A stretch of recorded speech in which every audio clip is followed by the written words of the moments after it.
US आणि इराणचं युद्ध चालू झालं.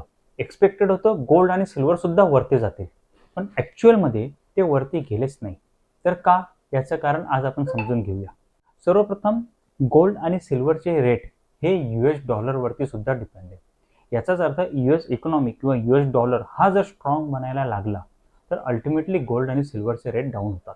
आता युद्धजन्य परिस्थिती निर्माण झाली, पण हे युद्ध अमेरिकेच्या धर्तीवरती होत नाहीये.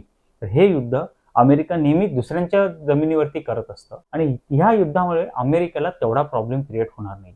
दुसरी गोष्ट, अमेरिका हे एनर्जीसाठी दुसऱ्यावरती डिपेंडंट नाहीये.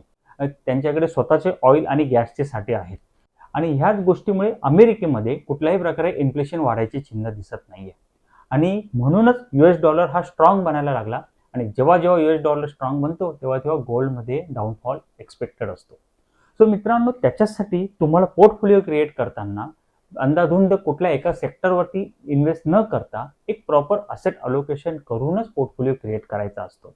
सो तुम्ही देखील अशाच योग्य पद्धतीने काही इन्व्हेस्टमेंट करायचा विचार करत असाल, योग्य सल्ला हवा असेल, या स्क्रीनवरती दिलेल्या नंबरवरती मला संपर्क करू शकता. थँक्यू.